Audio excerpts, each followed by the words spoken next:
हिंदुत्व सिर्फ रिलीजन नहीं है बल्कि एक कंप्लीट आइडेंटिटी है जिसमें जमीन, लोग और कल्चर तीनों शामिल है। हिंदुज्म को फॉलो करने का मतलब हिंदुत्व कतई नहीं है। ये शब्द है वीर सावरकर के।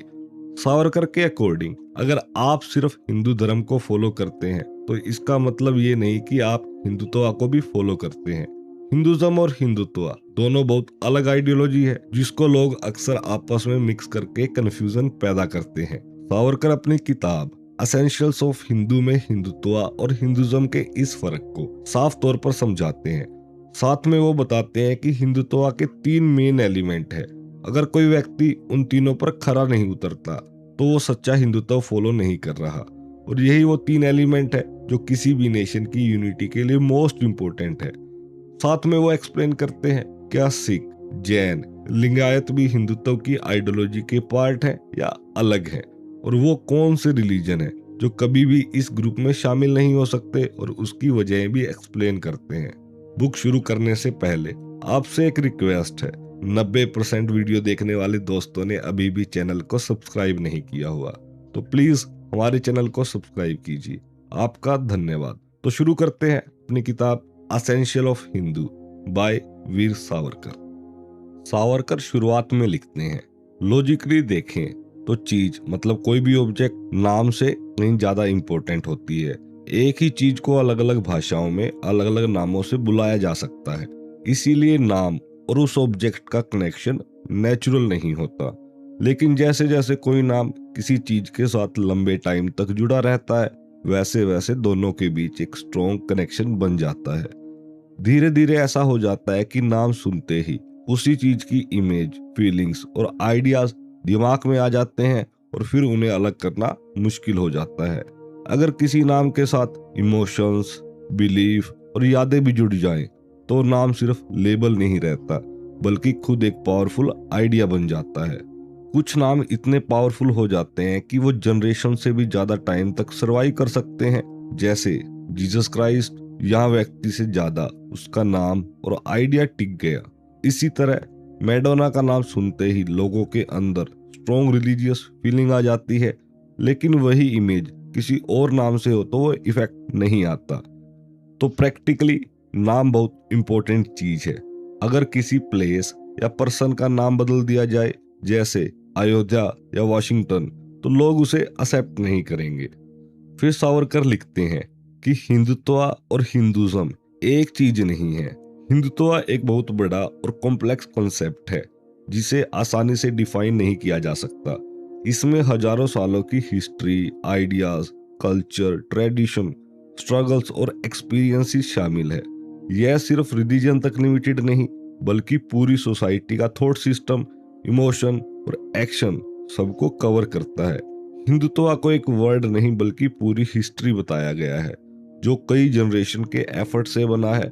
वही हिंदुज्म को एक छोटा सा हिस्सा बताया गया है जो मेनली रिलीजियस बिलीफ और प्रैक्टिस से जुड़ा है। इज्म का मतलब होता है एक थ्योरी या रिलीजियस सिस्टम, इसीलिए हिंदुज्म एक रिलीजन जैसा कॉन्सेप्ट है जबकि हिंदुत्व उससे कहीं एक ब्रॉडर कॉन्सेप्ट है। इन दोनों को अलग अलग न समझने से कंफ्यूजन और मिसअंडरस्टैंडिंग पैदा हुई है। इसीलिए हिंदुत्व को समझने से पहले हिंदू शब्द का मीनिंग समझना जरूरी है कि ये कैसे बना और लोगों के दिल से क्यों जुड़ा। राइटर यहाँ साफ बताते हैं कि डिस्कशन का फोकस हिंदुत्व पर है ना कि हिंदुज्म पर, क्योंकि हिंदुज्म कंप्लीटली लिमिटेड और सेक्ट बेस्ड एक कॉन्सेप्ट है। बहुत पुराने टाइम में आर्यंस लोग सिंधु नदी के किनारे आकर बसे और वहीं उन्होंने अपनी सिविलाइजेशन डेवलप की। उसी टाइम वहाँ वैदिक कल्चर स्ट्रॉन्ग था, यज्ञ होते थे, वैदिक गीत गाए जाते थे और लोगों में स्पिरिचुअल एनर्जी और करेज दोनों ही थे। धीरे धीरे ये लोग बाकी आसपास के लोगों से अलग हो गए, खासकर पर्शियन से, और उन्होंने अपनी एक अलग आइडेंटिटी बना ली। वे सब सिंधु के नाम से जाने गए जिनका मतलब है 7 नदियों की भूमि। ये नदियां उनके लिए सिर्फ पानी का सोर्स नहीं बल्कि एक यूनिटी, कल्चर और आइडेंटिटी का सिंबल थी। इन्हीं नदियों के कारण उनमें एक स्ट्रॉन्ग नेशनल फीलिंग डेवलप हुई। उन्हें लगा कि ये सारी नदियां मिलकर उन्हें एक साथ जोड़ती है, जैसे कि एक बॉडी में नर्वस सिस्टम काम करता है। इसीलिए उन्होंने अपने देश और लोगों को इसी नाम से पहचान दी।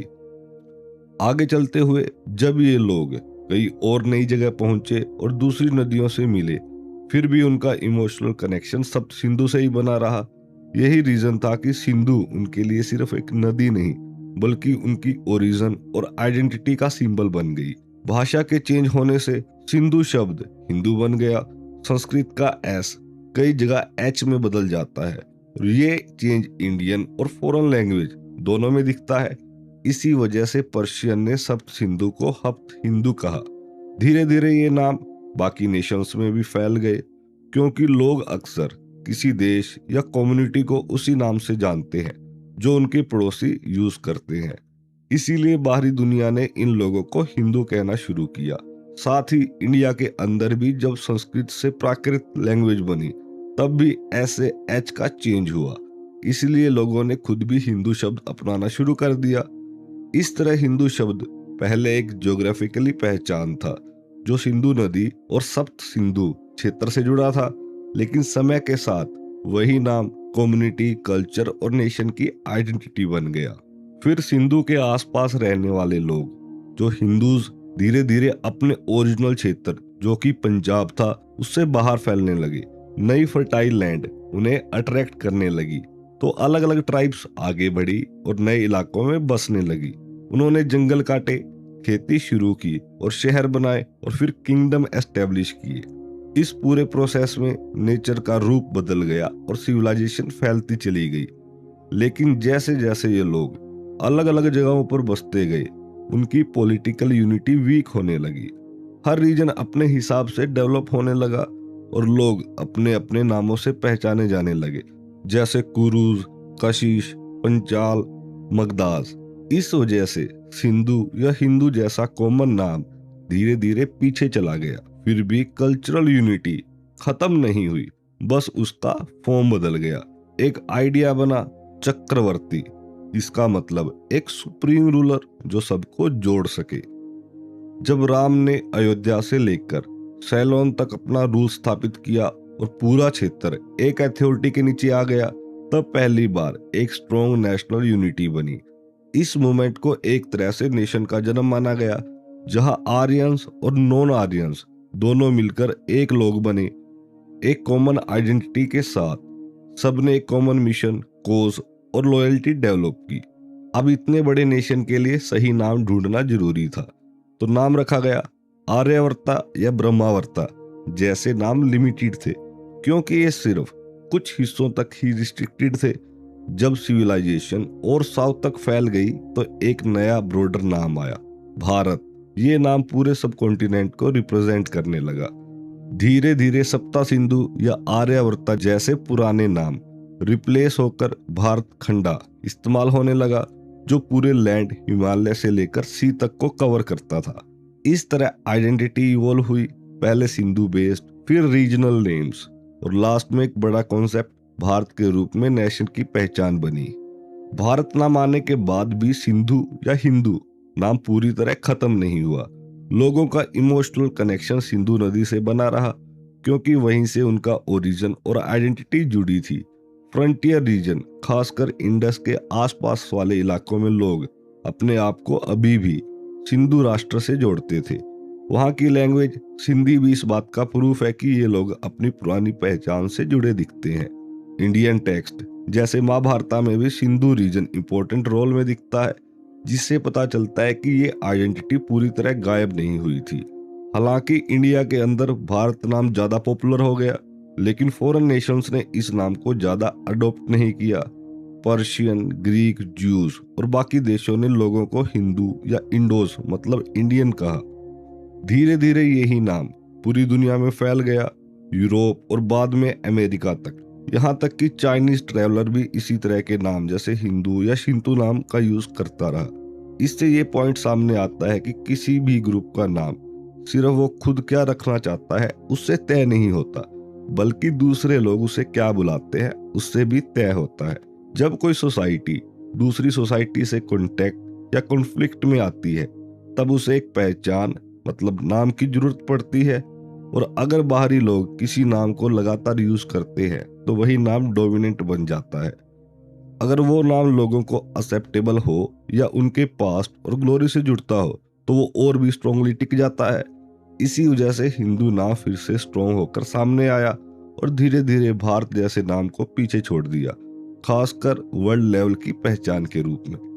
इंडिया पहले से ही पूरी दुनिया से जुड़ा था, लेकिन बुद्धिज्म के राइज के बाद उसका इंटरनेशनल कनेक्शन और ज्यादा बढ़ गया। उस टाइम तक इंडिया अपने अंदर काफी एक्सपैंड हो चुका था, इसीलिए अब एक्टिविटीज बाहर की दुनिया तक फैलने लगी।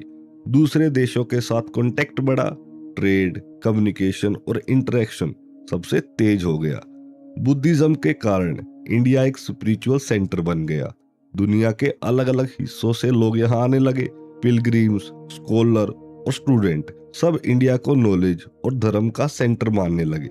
साथ ही इंडिया से बहुत लोग बाहर गए, वो भी टीचर, सेंट, प्रीचर्स, जो अपने आइडियाज और टीचिंग दुनिया में फैलाने लगे।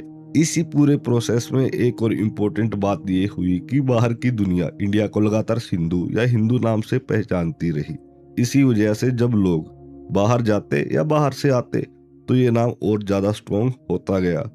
पॉलिटिकल और डिप्लोमेटिक कॉन्टेक्ट में भी फॉरेन कंट्रीज इंडिया को हिंदू या इंडस के नाम से जानती थी, इसीलिए इंडियंस को भी उसी नाम से रिस्पॉन्ड करना पड़ा।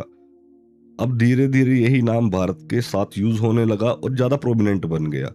यहाँ तक कि कहा गया कि बुद्धिज्म का राइज ही नहीं बल्कि उसका डिक्लाइन भी इस प्रोसेस को और आगे बढ़ाता गया। मतलब हिंदू नाम की पहचान और मजबूत होती गई। बुद्धिज्म के फेल होने के पीछे सिर्फ फिलोसफिकल डिफरेंस या इंटरनल प्रॉब्लम ही कारण नहीं थे। ये डिफरेंसेस पहले भी थे और साथ साथ एग्जिस्ट करते थे।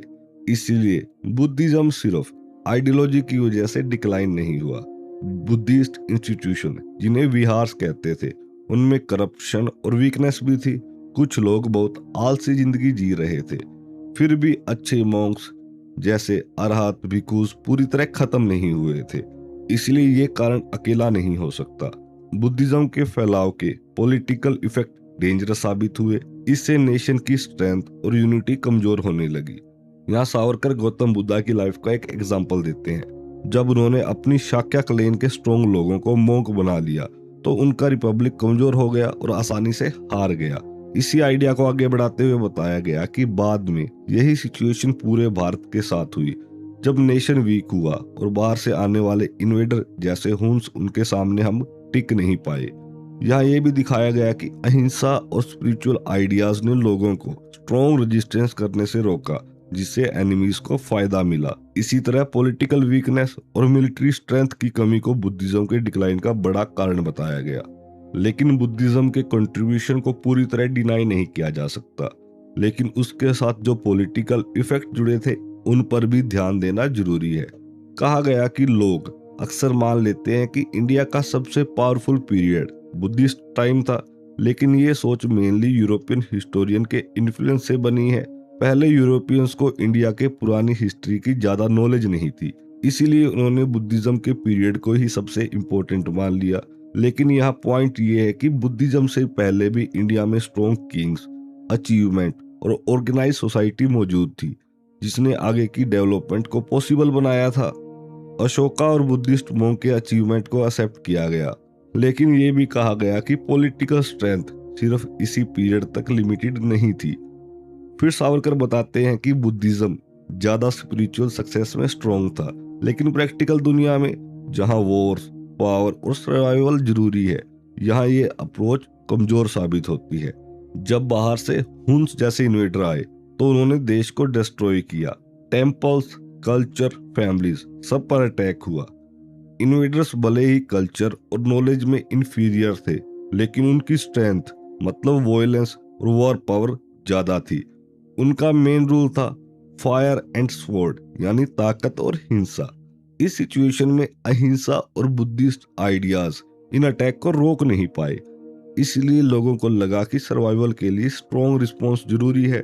इसके बाद सोसाइटी ने फिर से वैदिक ट्रेडिशन और मार्शल स्ट्रेंथ को अपनाया, जंग के लिए तैयारी की, शक्ति और रेजिस्टेंस पर जोर दिया, जैसे विक्रमादित्य और ललितादित्य, जिन्होंने इन्वेडर्स को हराया और कंट्री को स्ट्रॉन्ग बनाया।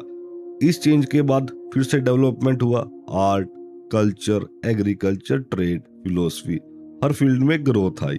इस तरह एक स्ट्रॉन्ग रिएक्शन हुआ जहां लोगों ने बैक टू वेदास का कॉल दिया, क्योंकि उस समय ये सिर्फ रिलीजियस नहीं बल्कि पॉलिटिकल नेसेसिटी बन गया था। बुद्धिज्म ने एक यूनिवर्सल रिलीजन बनने की कोशिश की जहां सबको शांति और भाईचारे का मैसेज दिया गया। इसका एम पावर या वेल्थ नहीं बल्कि मोरल वैल्यूज फैलाना था। लेकिन कहा गया कि ये अप्रोच पूरी दुनिया के लिए प्रैक्टिकल नहीं थी, क्योंकि लोगों में अभी भी डिजायर, एम्बिशन और पावर की चाह बनी हुई थी। इसीलिए सिर्फ पीस और नॉन वायलेंस से सोसाइटी सिक्योर नहीं हो सकती थी। इंडिया ने एग्जाम्पल सेट करने की कोशिश की, वॉर की जगह पीस को प्रेफर किया, यहाँ तक कि छोटे जीवों को बचाने के लिए एक्सट्रीम स्टेप लिए गए, जैसे पानी छानकर एनिमल्स को देना या फिश को खाना खिलाना। लेकिन रियलिटी ये रही कि नेचर और दुनिया की हार्शनेस नहीं बदली, वॉयलेंस और संघर्ष चलते रहे। इसीलिए ये अप्रोच कमजोर पड़ती गई। जब बाहरी इन्वेडर आए तो उन्होंने देश को नुकसान पहुंचाया। उस समय यूनिवर्सल ब्रदरहुड और अहिंसा की पॉलिसीज इफेक्टिव रेजिस्टेंस नहीं दे पाई। इससे सोसाइटी में रियलाइजेशन हुआ कि सर्वाइवल के लिए स्पिरिचुअल आइडियाज काफी नहीं बल्कि स्ट्रेंथ और यूनिटी भी जरूरी है।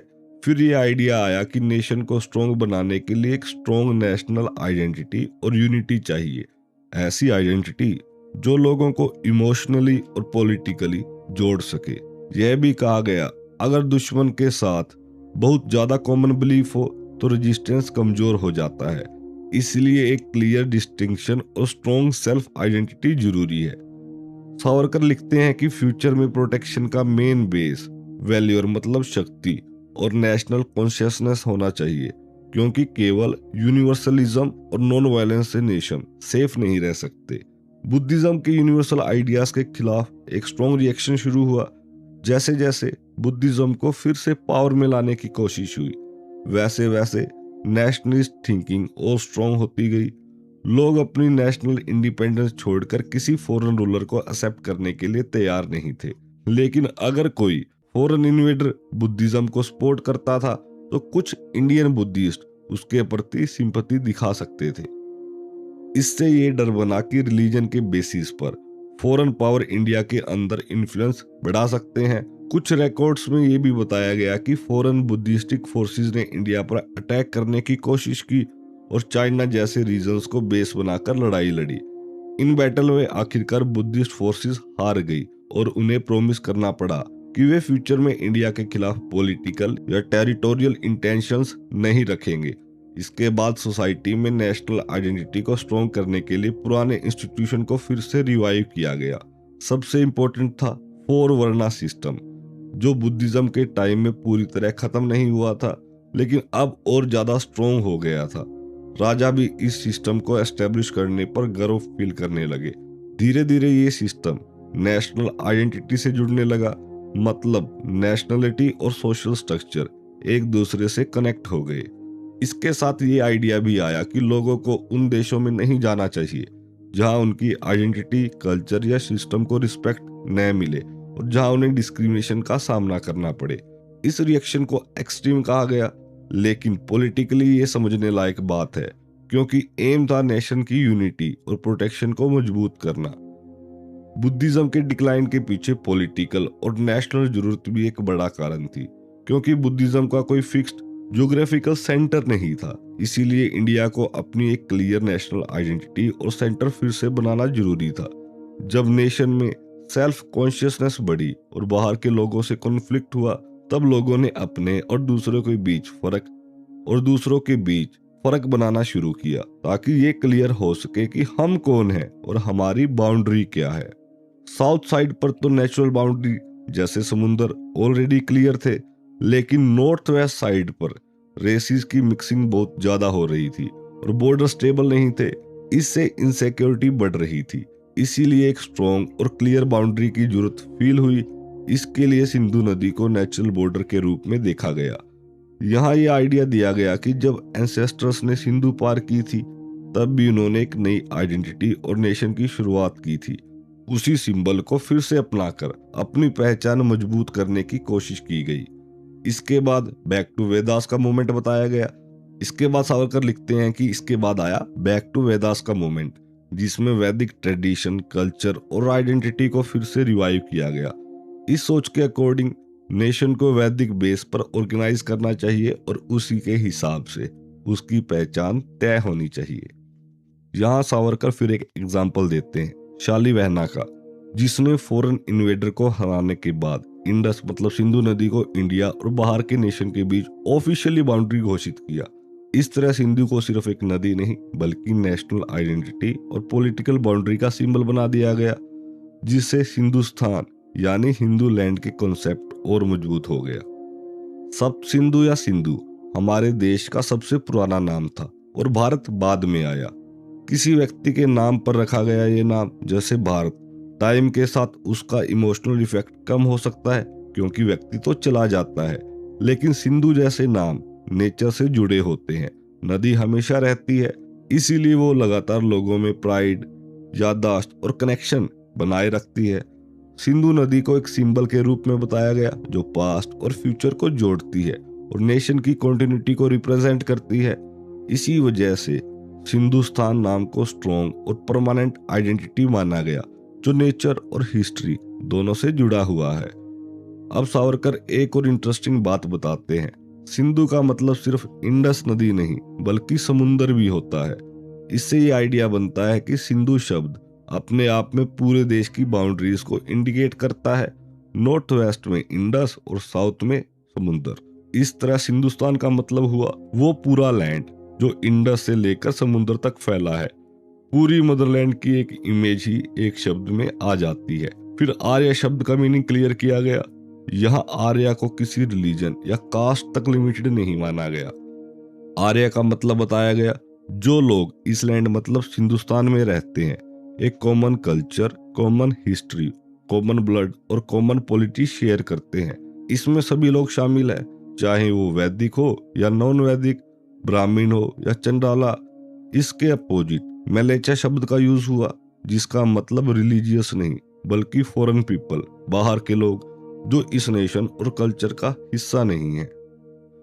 अब सावरकर लिखते हैं कि सिंधु और हिंदुस्तान नाम अचानक नहीं आए बल्कि ये स्ट्रॉन्ग पॉपुलर मूवमेंट का रिजल्ट थे। लोगों में पहले से ये फीलिंग थी कि इंडस मतलब सिंधु नदी ही इंडिया की नेचुरल बाउंड्री है। अटोक जैसे शब्द भी इसी बिलीफ को दिखाते हैं कि वहां तक भारत का अंत माना जाता था। ये बिलीफ इतना स्ट्रॉन्ग था कि राजाओं के रॉयल डिग्रीज भी उसी पब्लिक भावनाओं को फॉलो करते थे। मतलब पहले लोगों में आइडिया आया, फिर उसे ऑफिशियल रूप दिया गया। धीरे धीरे हिंदुस्तान नाम को रिलीजियस और कल्चर सपोर्ट भी मिला, जिससे ये और मजबूत हो गया और लोगों की आइडेंटिटी का हिस्सा बन गया। समय के साथ ये नाम इतना पावरफुल हो गया कि लोग आर्यवर्ता या भारतवर्षा का एग्जैक्ट मीनिंग ना भी जानते हो, लेकिन हिंदू और हिंदुस्तान को अपनी पहचान के रूप में आसानी से समझते हैं। अब सावरकर बात करते हैं हिस्ट्री के सोर्सेज की। वो कहते हैं हमारे पुराण, एपिक्स और लिटरेचर हमारी हिस्ट्री के मेन सोर्सेज हैं।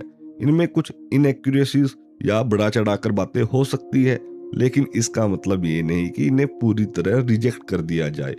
हर एंशिएंट हिस्ट्री में कुछ मिथ या गलतियां होती है, फिर भी उनका ओवरऑल मैसेज या ट्रेडिशन वैल्यूएबल होते हैं। इसलिए अप्रोच ये होनी चाहिए कि जब तक कोई स्ट्रॉन्ग कॉन्ट्राडिक्टरी प्रूफ ना मिले तब तक इन ट्रेडिशनल सोर्सेज को वैलिड माना जाए।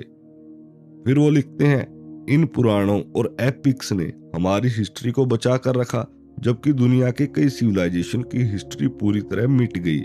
इस तरह हिंदू और हिंदुस्तान नाम सिर्फ शब्द नहीं बल्कि ट्रेडिशन, हिस्ट्री और कलेक्टिव मेमोरी का रिजल्ट बनकर सामने आए हैं। फिर सावरकर लिखते हैं पहले जो बुद्धिज्म के खिलाफ बातें कही गई उनका मतलब ये नहीं कि बुद्धिज्म या उसके फॉलोअर के प्रति कोई रिस्पेक्ट कम है। वो बताते हैं कि बुद्धिज्म और उसका सांगा बहुत महान और पवित्र माना गया है। उनकी टीचिंग्स और मिशन को बहुत ऊंचा स्थान दिया गया है। गौतम बुद्धा एक महान टीचर और अनलाइटेड व्यक्ति के रूप में देखा गया, जिनकी टीचिंग्स इंसान को उसके अंदर की पशु प्रवृत्तियों से ऊपर उठाने की कोशिश करती है। यहाँ ये भी कहा गया कि बुद्धा की टीचिंग्स बहुत ऊंची और आइडियल है, लेकिन दुनिया अभी उस लेवल तक पूरी तरह नहीं पहुंच पाई। इसीलिए प्रैक्टिकल वर्ल्ड में उनके आइडियाज को फॉलो करना मुश्किल हो जाता है।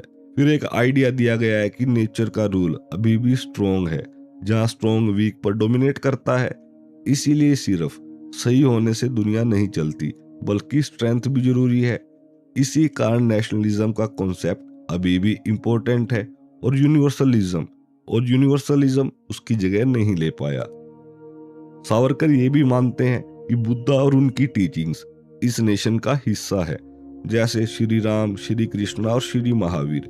बुद्धिज्म को रिजेक्ट नहीं करते, बल्कि उसे रिस्पेक्ट के साथ एक बड़े नेशनल फ्रेमवर्क के अंदर रखते हैं। साथ में वो ये भी लिखते हैं, अगर कभी दुनिया में पूरी तरह राइटनेस मतलब सही का रूल आएगा, तो उसमें इंडिया और बुद्धा का कंट्रीब्यूशन सबसे बड़ा माना जाएगा। हिंदुस्तान शब्द को इसलिए प्रेफर किया गया क्योंकि ये नैरो या लिमिटेड मीनिंग नहीं देते, बल्कि पूरे नेशन को रिप्रेजेंट करता है। आर्यावर्ता जैसा शब्द एक पर्टिकुलर सिस्टम जैसे वर्णा सिस्टम से जुड़ा था, इसलिए उनका स्कोप लिमिटेड हो जाता है। यहाँ पॉइंट ये है कि सोसाइटी इंस्टीट्यूशन के लिए नहीं बनी होती, बल्कि इंस्टीट्यूशन सोसाइटी के लिए होते हैं। अगर कोई सिस्टम जैसे 4 वर्णा वाला अगर वो खत्म हो जाए, तो इससे नेशन की आइडेंटिटी खत्म नहीं हो जाती। इसीलिए अगर कुछ लोग वर्णा सिस्टम को फॉलो नहीं करते, जैसे सन्यासी, आर्य समाजी या सिख, तो इसका मतलब ये नहीं कि वो फॉरनर हो गए। उनको सेम नेशन का हिस्सा माना गया, क्योंकि उनके बीच काफी कॉमन फैक्टर है, सेम ब्लड, सेम कल्चर और सेम लैंड। भारत और भारतीय जैसी डेफिनेशंस को ज्यादा नेचुरल और सही बताया गया, क्योंकि ये लोगों को एक कॉमन आइडेंटिटी से जोड़ते हैं। यहाँ सावरकर मेन आइडिया ये देते हैं कि हिंदू एक नेशन है और उनकी यूनिटी का बेस रिलीजन या कास्ट नहीं, बल्कि कॉमन एंसेस्ट्री मतलब कॉमन ब्लड और शेयर्ड कल्चर और शेयर्ड लैंड है। सावरकर लिखते हैं कि बुद्धिज्म के राइज और फॉल के टाइम पर इंडिया में भाषाओं में भी बड़ा बदलाव आया। संस्कृत धीरे धीरे सिर्फ क्लासिकल और फॉर्मल लैंग्वेज बनती गई, जहाँ नए आइडियाज और वर्ड्स को एक्सेप्ट करने के लिए उन्हें संस्कृत स्टाइल में ढालना पड़ता था। इसी वजह से डेली लाइफ, सोसाइटी और चेंजिंग आइडियाज को एक्सप्रेस करने के लिए लोगों ने प्राकृतिक का यूज करना शुरू किया। ये लैंग्वेज ज्यादा नेचुरल और लिविंग थी, इसलिए लोगों के थॉट्स को बेहतर तरीके से एक्सप्रेस करती थी। इसी कारण जहाँ संस्कृत राइटर भारत जैसे शब्द यूज करते थे, वहीं आम लोग अपनी बोलचाल की भाषा में हिंदुस्तान और हिंदू शब्द यूज करते थे। लैंग्वेज चेंज का वही रूल यहाँ भी दिखाया गया। संस्कृत का एस बदलकर एच हो गया, इसलिए सिंधु इक्वल टू हिंदू और Hindustan is equal to Hindustan बन गया। फिर सावरकर बताते हैं, हिंदी या हिंदुस्तान लैंग्वेज संस्कृत का ही एक डॉटर लैंग्वेज है और ये पूरे नेशन की कॉमन स्पोकन लैंग्वेज बन गई। इस लैंग्वेज को नेशनल आइडेंटिटी से जोड़ा गया, क्योंकि ये पूरे देश के लोगों को जोड़ने का काम करती थी। इतिहास में भी एग्जाम्पल दिए गए हैं। एक साधु या व्यापारी साउथ रामेश्वरम से नॉर्थ मतलब हरिद्वार तक ट्रेवल करते हुए इसी लैंग्वेज से हर जगह कम्युनिकेट कर सकता था। संत जैसे गुरु नानक, चैतन्य महाप्रभु और समर्थ रामदास भी इसी लैंग्वेज में पूरे देश में प्रीच कर पाते थे। इससे ये क्लियर होता है कि हिंदुस्तानी एक प्रैक्टिकल नेशनल लैंग्वेज बन चुकी थी, जो पंडित से लेकर आम लोग सबको जोड़ती थी। फिर सावरकर बताते हैं, जब इन्वेडर्स मतलब हुन्स और शाकास को हटा दिया गया, तब लंबे समय तक देश में पीस और स्टेबिलिटी बनी रही। इस दौरान प्रोस्पेरिटी भी बढ़ी, विलेजेस में टेम्पल थे, फैमिलीज में वेल्थ थी और लोग रिलीजियस लाइफ जी रहे थे। पूरे देश में कल्चरल यूनिटी डेवलप हुई और उसी यूनिटी का रिफ्लेक्शन हिंदुस्तानी लैंग्वेज के ग्रोथ में भी दिखता है। फिर सावरकर लिखते हैं, लंबे समय तक की पीस और प्रोस्पेरिटी के कारण हिंदुस्तान में एक फॉल्स सिक्योरिटी आ गई थी और लोग कुछ हद तक केयरलेस हो गए थे। फिर अचानक सिचुएशन बदली जब मोहम्मद गजनी ने इंडस पार करके इंडिया पर अटैक किया। इसी मोमेंट में एक और बड़ा टर्निंग पॉइंट बताया गया, जहां से रियल कॉन्फ्लिक्ट शुरू हुआ। पहले भी मोहम्मद बिन कासिम आया था, लेकिन उसका इम्पैक्ट लिमिटेड था। लेकिन गजनी के साथ जो इन्वेजन शुरू हुए वो लंबे टाइम तक चलते रहे। यहाँ एक इम्पोर्टेंट आइडिया दिया गया कि एक्सटर्नल एनिमी के प्रेशर से ही लोग अपनी आइडेंटिटी और यूनिटी को ज्यादा स्ट्रांगली फील करते हैं। इंडिया को सिर्फ एक नेशन से नहीं, बल्कि कई डिफरेंट ग्रुप अरब, पर्शियन, तुर्क, मुगल आदि से लगातार लड़ना पड़ा। इसे एक बड़े तूफान की तरह डिस्क्राइब किया गया है। रिलीजन और लूट दोनों मिलकर इन्वेडर के लिए स्ट्रॉन्ग मोटिवेशन बने। जिससे डिस्ट्रक्शन और कॉन्फ्लिक्ट और इंटेंस हो गया। फिर सावरकर बताते हैं कि इंडिया ने लगातार रेजिस्टेंस किया। मोरल लेवल पर टर्निंग पॉइंट बताया गया कि अकबर के टाइम को और दारा शेखों को एक सिंबल के रूप में दिखाया गया। इसके बाद औरंगजेब के टाइम में सिचुएशन फिर से टेंस हुई, लेकिन अल्टीमेटली ये स्ट्रेटेजी फेल हो गई। फिर सावरकर बताते हैं कि थर्ड बैटल ऑफ पानीपत में हिंदूज बैटल हार गए, लेकिन ओवरऑल स्ट्रगल जीत गए। मतलब लॉन्ग टर्म में फॉरेन डोमिनेशन कमजोर हो गया। मराठा और सिख ने आगे बढ़कर पावर रिगेन की। मराठा अटोक तक पहुंचे और सिख ने इंडस पार करके काबुल तक अपना इन्फ्लुएंस बढ़ाया। इस तरह लगातार संघर्ष के बावजूद नेशन की स्ट्रेंथ और आइडेंटिटी बनी रही और मजबूत होती चली गई। लंबे समय तक चले इस संघर्ष के दौरान लोगों में हिंदू होने की पहचान बहुत स्ट्रॉन्ग हो गई और वे एक नेशन की तरह आपस में जुड़ गए। यहाँ ये बात किसी एक रिलीजन या सेक्ट पर लागू नहीं होती, बल्कि पूरे हिंदुत्व पर लागू होती है। मतलब एक ब्रॉड आइडेंटिटी जिसमें सभी लोग शामिल है। सनातनीज, सिख, आर्याज, अलग अलग रीजन के लोग, अलग अलग कास्ट, सबने इस स्ट्रगल में एक साथ सफर किया और जीत भी एक साथ ही हासिल की। दुश्मन और दोस्तों ने मिलकर हिंदू और हिंदुस्तान नाम को इतना स्ट्रॉन्ग बना दिया कि बाकी नाम जैसे आर्यवर्त, भारत आदि सब पीछे छूट गए। जो लोग इंडस से लेकर समुद्र तक इस लैंड को अपना मानते थे, वे सब अपने आप को हिंदुस्तान के अंदर इंक्लूडेड फील करने लगे। दुश्मन भी उन्हें एक ही नाम से बुलाते थे, हिंदूज, जिसे अलग अलग ग्रुप एक सिंगल आइडेंटिटी में बदल गए। इस पूरे पीरियड मतलब 1300 से लेकर 1800 को अगर एक साथ देखा जाए तो हर जगह कश्मीर से सैलोन तक एक कॉमन स्ट्रगल चल रहा था, जिसका मेन गोल था नेशन की इंडिपेंडेंस और कल्चरल यूनिटी को बचाना। हिंदुत्व को एक सेंट्रल आइडिया बताया गया जो पूरे नेशन को जोड़ रहा था, जैसे एक बॉडी में स्पाइनल कॉर्ड काम करता है। इस यूनिटी का इफेक्ट ये था कि देश के अलग अलग हिस्सों में लोग एक दूसरे के सुख दुख से जुड़ गए, जैसे साउथ के लोग नॉर्थ के लिए फील करते थे। पोइट, सेंट, वॉरियर, लीडर, सबने इस आइडेंटिटी को स्ट्रॉन्ग करने में रोल निभाया। पुरानी लिटरेचर में हिंदुस्तान और हिंदू शब्द प्राइड के साथ यूज होते थे। एग्जाम्पल के लिए चंद के वर्क में ये शब्द बार बार आते हैं, जिससे पता चलता है कि ये टर्म्स उस टाइम तक कॉमन और एक्सेप्टेड हो चुके थे। फिर सावरकर बताते हैं शहाबुद्दीन मतलब मोहम्मद गोरी और हिंदूज के बीच बार बार युद्ध हुए। कई बार हारने और पकड़े जाने के बाद भी उसे छोड़ा गया, लेकिन उसने फिर से अटैक किया और अंत में डिसाइसिव बैटल हुई। पृथ्वीराज चौहान के नेतृत्व में हिंदूज ने लड़ाई लड़ी, लेकिन अंत में मोहम्मद गोरी ने धोखे से उन्हें हराया और पृथ्वीराज की मृत्यु हो गई।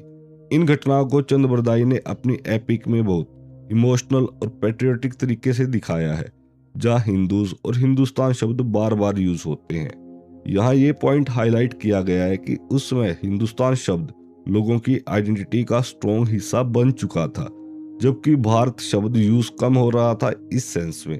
फिर सावरकर आगे बताते हैं बाद के समय में भी पोइट और सेंट ने इस आइडेंटिटी को आगे बढ़ाया।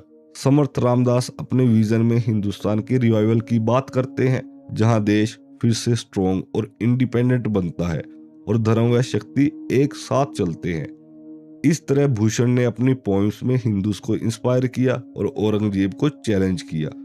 वो औरंगजेब की आलोचना करते हैं और कहते हैं कि असली ताकत शिवाजी महाराज जैसे लीडर में है, जिन्होंने हिंदुस्तान के लिए लड़ाई लड़ी। भूषण ये भी दिखाते हैं कि शिवाजी की अचीवमेंट सिर्फ मराठास तक लिमिटेड नहीं थी, बल्कि पूरे हिंदुस्तान के लिए प्राइड की बात थी। अलग अलग लीडर्स और वॉरियर ने अपने एक्शन से हिंदुत्व और हिंदू यूनिटी को आगे बढ़ाया।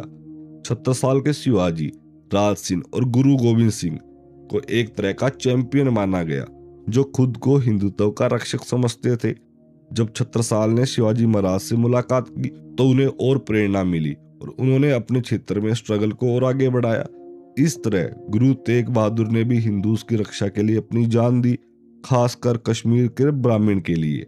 उसके बाद गुरु गोविंद सिंह ने एक वॉरियर और स्पिरिचुअल लीडर के रूप में इस मूवमेंट को आगे बढ़ाया। शिवाजी का मूवमेंट कोई छोटा रीजनल मूवमेंट नहीं था, बल्कि हिंदूवादी साम्राज्य का विजन था, मतलब एक इंडिपेंडेंट हिंदू स्टेट। जब जय सिंह फर्स्ट को शिवाजी के खिलाफ भेजा गया तो शिवाजी को दुख हुआ कि हिंदूज आपस में लड़ रहे हैं, जिससे दुश्मनों को फायदा मिल रहा है। फिर भी शिवाजी की राइज ने पूरे इंडिया में हिंदूज को इंस्पायर किया। लोग उन्हें एक सेवियर की तरह देखने लगे। उनके बाद राजा राम, शाहू, बाजीराव जैसे लीडर ने इस स्पिरिट को और आगे बढ़ाया और अपने एक्शन से हिंदू आइडेंटिटी को स्ट्रॉन्ग किया। लगातार स्ट्रगल्स के बावजूद लीडर्स का स्पिरिट कभी कमजोर नहीं हुआ। वे हिंदुत्व के गोल के लिए लगातार काम करते रहे।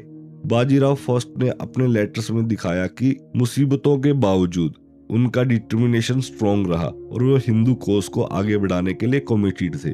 इसी तरह सवाई जय सिंह सेकंड भी हिंदुत्व पर उतना ही गर्व करते थे। उन्होंने मालवा के हिंदूज को मोटिवेट किया कि वे बाजीराव से मदद मांगे और स्ट्रगल को आगे बढ़ाए। अब सावरकर हिंदू पदशाही का आइडिया देते हैं, मतलब पूरे हिंदुस्तान में हिंदू पावर और रूल को एस्टेब्लिश करना। बाजीराव के बाद बालाजी बाजीराव को इस मूवमेंट का एक बड़ा लीडर बताया गया, जिसने लेटर्स और पॉलिसीज के जरिए इस विजन को आगे बढ़ाया। फिर थर्ड बैटल ऑफ पानीपत का जिक्र आता है, जहां डिफीट हुई लेकिन मूवमेंट खत्म नहीं हुआ। इसके बाद नाना फडणवीस और महाजी शिंदे ने लगभग 40 साल तक काम करके हिंदू पावर को फिर से स्ट्रॉन्ग किया। इन दोनों को हिंदू पावर का ब्रेन और स्वॉर्ड बताया गया, जिन्होंने डिफीट के बाद भी सिचुएशन को रिवर्स किया और हिंदूज को प्रैक्टिकली रूलर्स की पोजीशन तक पहुंचा दिया। सावरकर यहाँ लेटर्स का एग्जाम्पल देते हैं, जिसमें गोविंदराव कालरे ने नाना फडणवीस को लिखा, जिसमें उस टाइम के लोगों की प्राइड और हिंदुत्व के प्रति स्ट्रॉन्ग इमोशनल कनेक्शन साफ दिखता है। इस तरह पूरे पीरियड में लीडर, वॉरियर्स और थिंकर सब एक कॉमन आइडिया हिंदुत्व और हिंदू यूनिटी के लिए काम कर रहे थे और यही भावना सोसाइटी में गहराई तक फैल चुकी थी। हिंदू और हिंदुस्तान शब्दों के ओरिजिन को लेकर कुछ लोगों में गलत धारणाएं हैं। सावरकर उन्हें यहाँ क्लियर करते हैं। सबसे पहले वो ये बताते हैं कि ये सोचना गलत है कि हिंदू शब्द मुस्लिम ने इंसल्ट के रूप में दिया। ये शब्द उनसे बहुत पहले से एग्जिस्ट करता था। अरेबियन आने से पहले भी पहले लोग खुद और बाहर वाले हमें सिंधु या हिंदू के नाम से जानते थे। अरेबियन ने ये नाम इन्वेंट नहीं किया, बल्कि उन्होंने इसे ईरानियन, जूस आदि से सीखा था। फिर ये लॉजिक दिया गया कि अगर ये वर्ड इंसल्ट होता तो लोग इसे खुद अपनी आइडेंटिटी के रूप में कभी एक्सेप्ट नहीं करते। जैसे काफिर शब्द को हिंदूज ने कभी नहीं अपनाया क्योंकि वो क्लियरली इंसल्टिंग था। इससे ये पॉइंट निकलता है कि हिंदू शब्द लोगों ने वॉलंटरीली एक्सेप्ट किया क्योंकि ये उनके ट्रेडिशन और आइडेंटिटी से जुड़ा था। अब सावरकर यहाँ एक और आर्ग्यूमेंट देते हैं। कुछ लोग कहते हैं कि हिंदू शब्द संस्कृत में नहीं मिलता इसलिए ये फॉरेन है, लेकिन वो समझाते हैं बहुत सारे शब्द है जो हम हर रोज यूज करते हैं, जैसे बनारस, मराठा, सिख, ये भी संस्कृत में नहीं मिलते लेकिन वो इंडियन ही है। बनारस एक्चुअली वाराणसी का प्राकृतिक फॉर्म है, उसी तरह हिंदू भी सिंधु की प्राकृतिक फॉर्म है।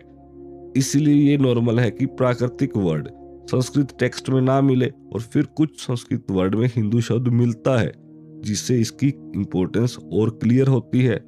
साथ में सावरकर ये भी क्लैरिफाई करते हैं कि हिंदू का मतलब ब्लैक नहीं था, मतलब काला नहीं था।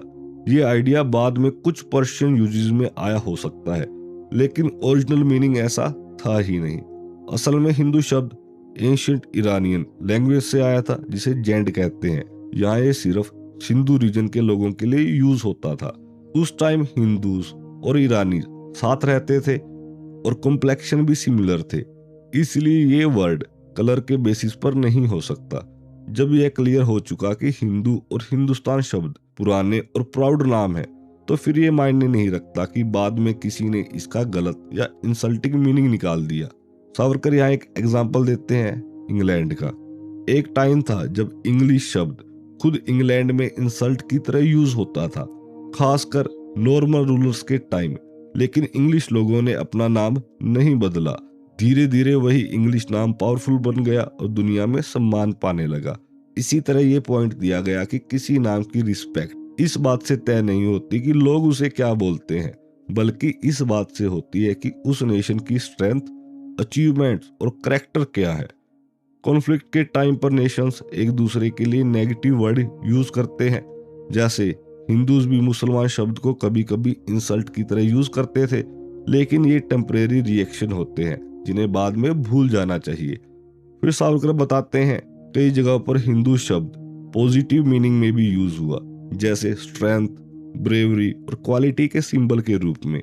अरब और पर्शियन ट्रेडिशन में हिंदू स्वॉर्ड का मतलब पावरफुल और शार्प स्ट्राइक से लिया जाता था। बेबीलोनियंस भी सिंधु शब्द को हाई क्वालिटी क्लॉथ के लिए यूज करते थे।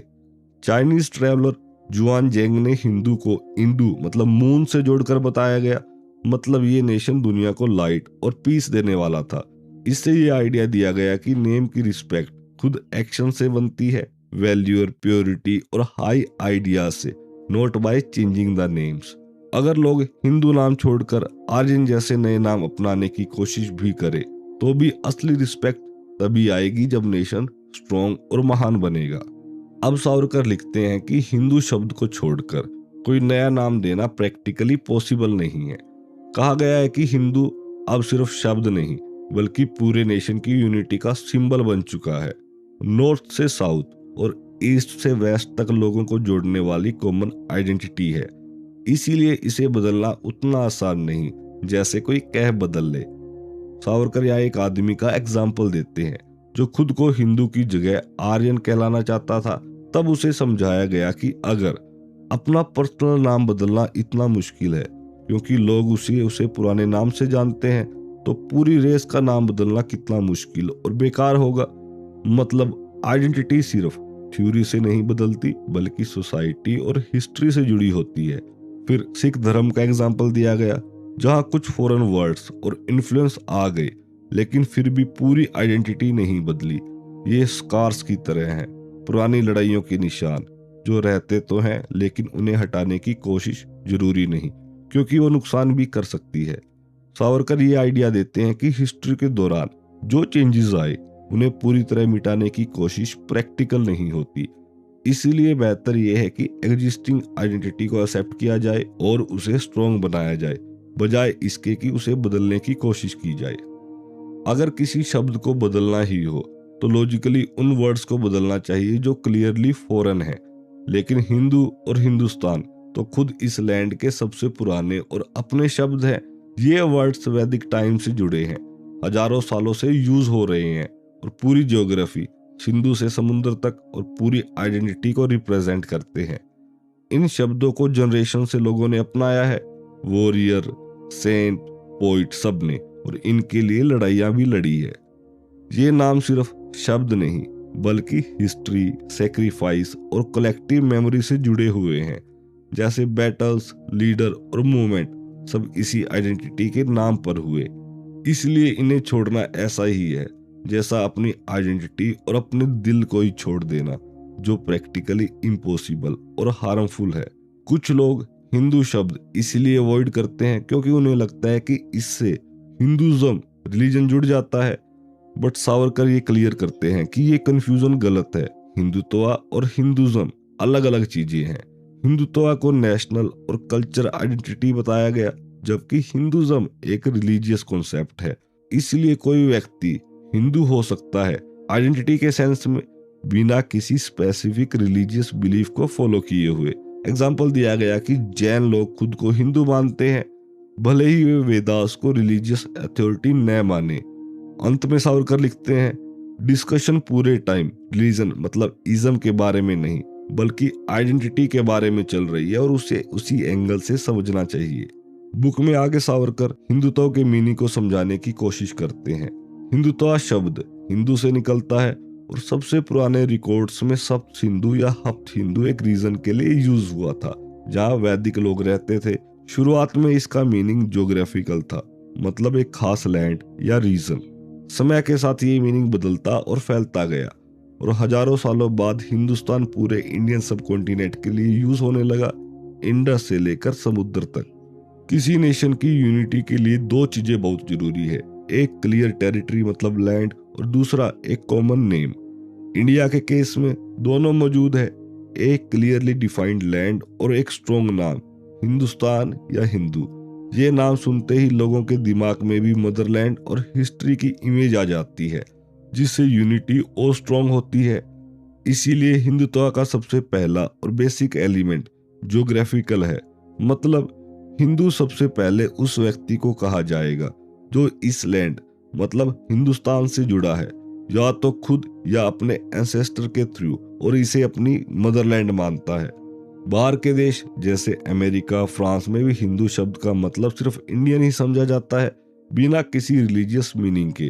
अगर यही मीनिंग बना रहे तो हिंदू सिर्फ एक ज्योग्राफिकल आइडेंटिटी होता, जैसे हिंदी वर्ड है जो सिंपली इंडिया के लोगों के लिए यूज होता है।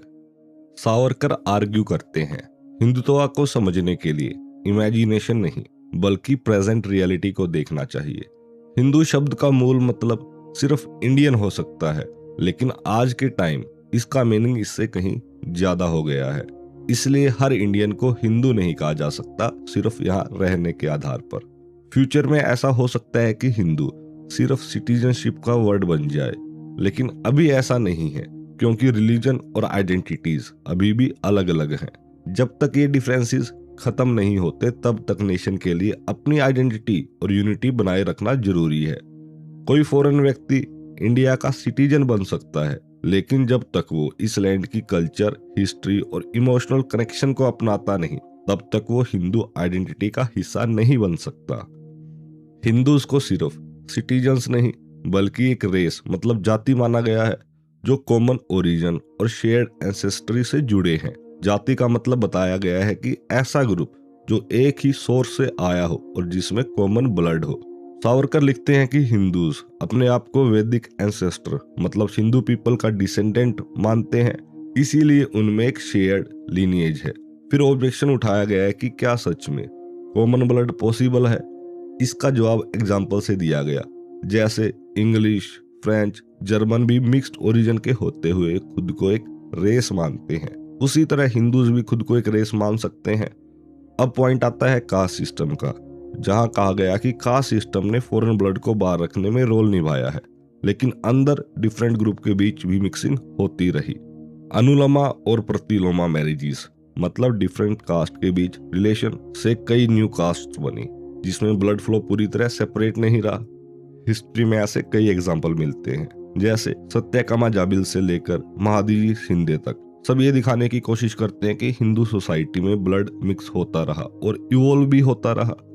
जो ग्रुप पहले अलग रहते थे वो भी धीरे धीरे हिंदू सोसाइटी में शामिल हो गए और इंटरमैरिज के जरिए कॉमन ब्लड का हिस्सा बन गए।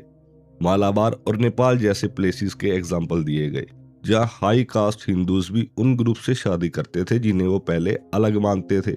अलग अलग वंश जैसे नागा, अग्नि, चंद्रा और सूर्य के बीच भी मैरिजेस होती रही, जिससे बाउंड्रीज क्लियर नहीं रही। पांडवास की फैमिली में भी अलग अलग ओरिजिन का मिक्सिंग दिखता है, जहाँ ब्राह्मण, क्षत्रिय और अन्य बैकग्राउंड के लोग जुड़े हुए हैं। इसी तरह बाद के टाइम में भी चंद्रगुप्ता, अशोका और हर्षा सभी के एग्जाम्पल दिए गए, जहाँ इंटरकास्ट मैरिजेस हुई। कुछ केसेस में ब्राह्मण और चंदाला जैसे एक्सट्रीम डिफरेंसेस के बीच मैरिजेस और रिलेशन हुए और फिर भी वो लोग हिंदू ही माने गए। कास्ट फिक्स्ड नहीं थी, किसी के एक्शन या प्रोफेशन के आधार पर कास्ट चेंज हो सकती थी। कोई ब्राह्मण नीचे जा सकता था और कोई लोअर कास्ट का व्यक्ति ऊपर उठ सकता था। आउटकास्ट होना भी फाइनल नहीं था, वो किसी दूसरी कास्ट में शामिल हो सकता था। ये फ्लेक्सिबिलिटी सिर्फ वैदिक हिंदूज तक लिमिटेड नहीं थी, बल्कि नॉन वैदिक ग्रुप भी इसको फॉलो करते थे। बुद्धिस्ट टाइम में एक ही फैमिली में अलग अलग रिलीजियंस हो सकते थे और आज भी जैन, वैष्णव, सिख आदि के बीच इंटर मैरिजेस होती हैं। चाहे कोई आर्यन हो या अनार्यन, ब्राह्मण हो या पंचामा, नॉर्थ का हो या साउथ का। आइडिया दिया गया कि अलग अलग बिलीफ्स, सेक्ट, फिलोसफीज होने के बावजूद एक शेयर्ड बॉन्ड है, कॉमन ब्लड और शेयर्ड एंसेस्ट्री का। राम, कृष्णा, बुद्धा, महावीर, नानक जैसे अलग अलग फिगर्स का एग्जाम्पल देकर ये दिखाया गया कि सब एक ही ब्रॉडर ट्रेडिशन और लिनिएज का हिस्सा माने जाते हैं। असल में पूरी ह्यूमैनिटी एक ही रेस है, लेकिन प्रैक्टिकल सेंस में कुछ ग्रुप्स अपनी शेयर्ड हिस्ट्री और एंसेस्ट्री के कारण एक रेशियल यूनिट बन जाते हैं। इस कॉन्टेक्स्ट में हिंदू को एक स्ट्रॉन्ग रेशियल यूनिट बताया गया, क्योंकि उनमें लंबे समय तक मिक्सिंग, एडेप्टेशन और कंटिन्यूटी रही है। यह भी पॉइंट किया गया कि कास्ट और सेक्ट चेंज हो सकते हैं, लेकिन हिंदुत्व नहीं बदलता, क्योंकि उसका बेस ब्लड, एंसेस्ट्री और कनेक्शन है।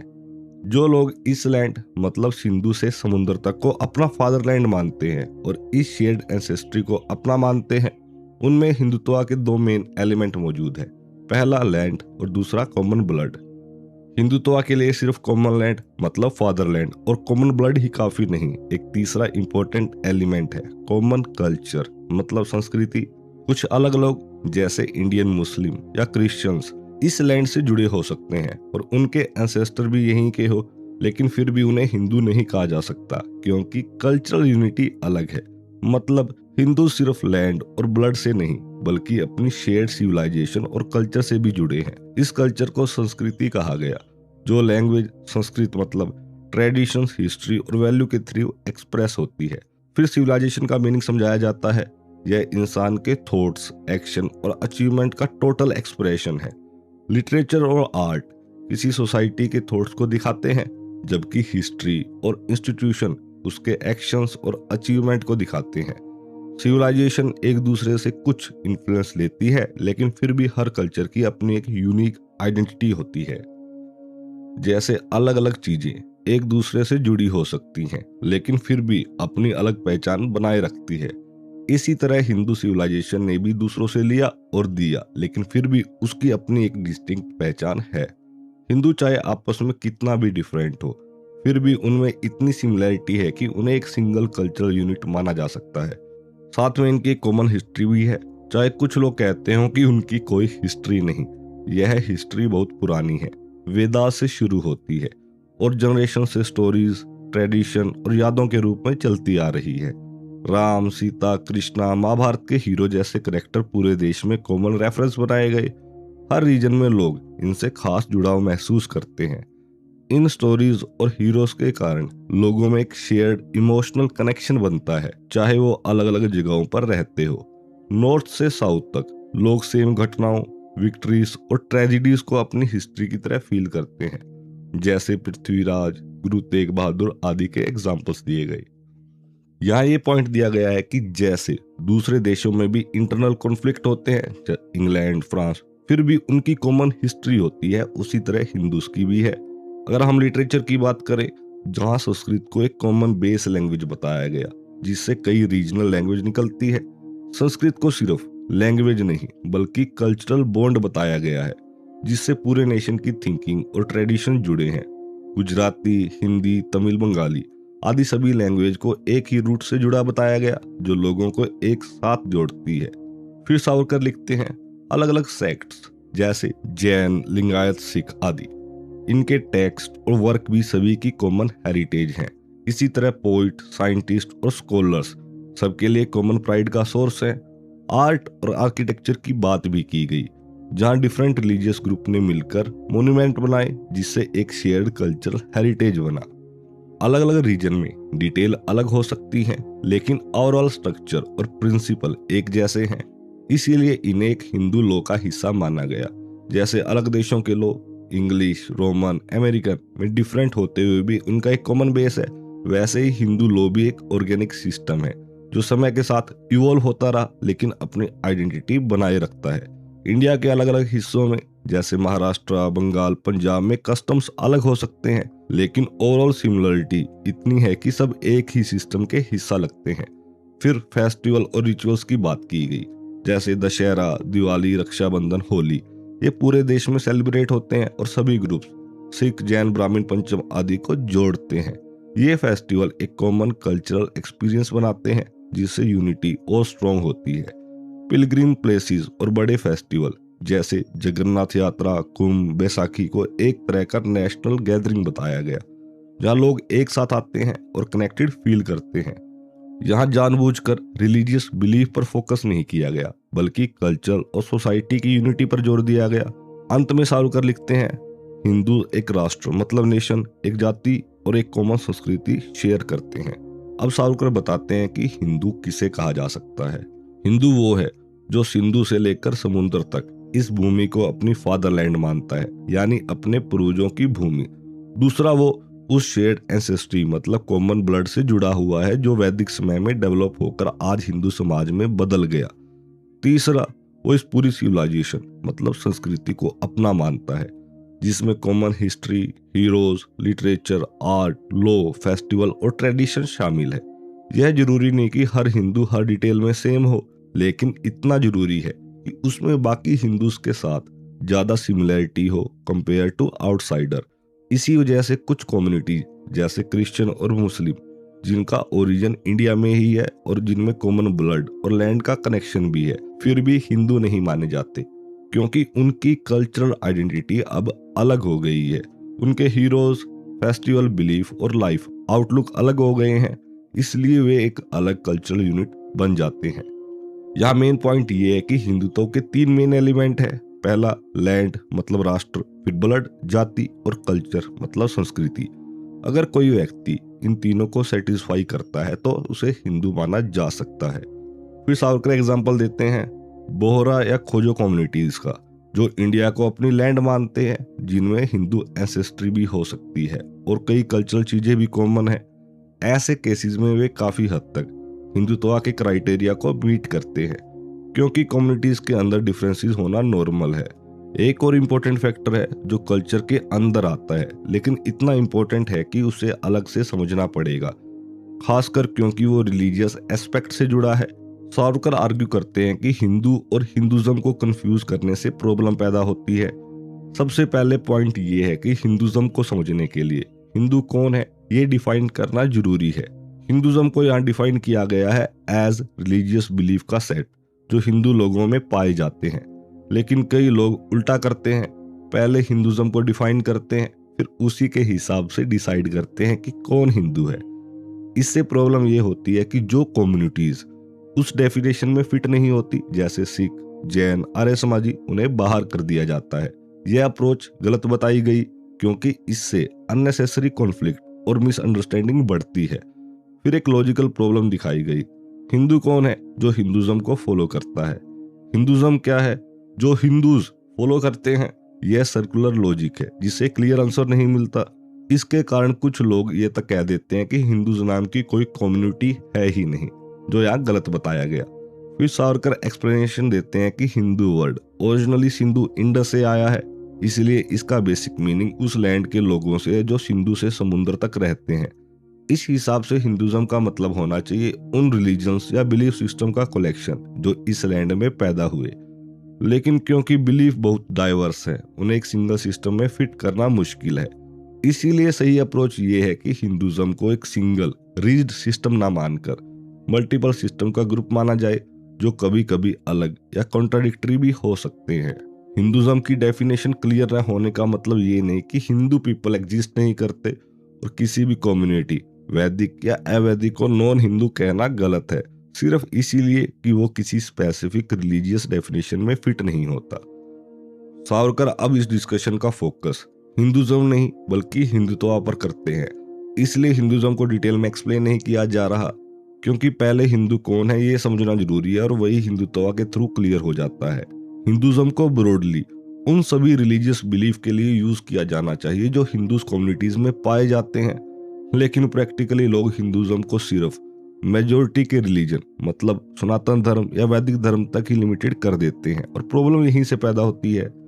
इस वजह से बहुत सी कम्युनिटीज कुछ स्क्रिप्चर या बिलीफ को पूरी तरह एक्सेप्ट नहीं करती। अगर हिंदुज्म को सिर्फ मेजोरिटी के रिलीजन से आइडेंटिफाई किया जाए तो बाकी कम्युनिटीज ऑटोमेटिकली नॉन हिंदू लगने लगती है, जो कि गलत है।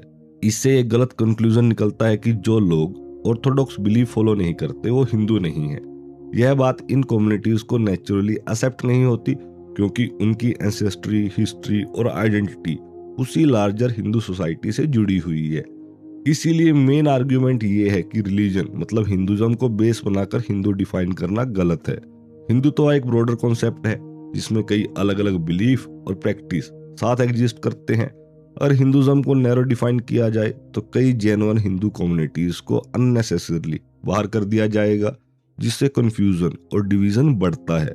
लोग इसे सिर्फ मेजोरिटी के रिलीजन के लिए यूज करने लगे, जबकि इसे सभी हिंदू कम्युनिटीज के रिलीजन के लिए यूज होना चाहिए था। इस प्रॉब्लम का सॉल्यूशन दिया गया, या तो हिंदुज्म को सही मीनिंग में यूज करो कि सभी हिंदू रिलीजन के लिए, या फिर इसे छोड़कर अलग अलग नाम यूज करो, जैसे सनातन धर्म, सिख धर्म, जैन धर्म आदि। जब सभी को एक साथ रेफर करना हो तो हिंदू धर्म या हिंदुज्म का यूज होना चाहिए। इससे क्लैरिटी आएगी और अननेसेसरी कॉन्फ्लिक्ट खत्म होगा। फिर सावरकर बताते हैं कि वेदास सबसे पुराने रिकॉर्ड है लेकिन उस टाइम भी ये लोग सेम रिलीजन फॉलो नहीं करते थे। कुछ ग्रुप्स जैसे पानी दसास अलग बिलीफ रखते थे, फिर भी वे उसी नेशन का हिस्सा माने जाते थे। मतलब शुरू से ही एक ही लैंड में मल्टीपल बिलीफ एग्जिस्ट करते हैं।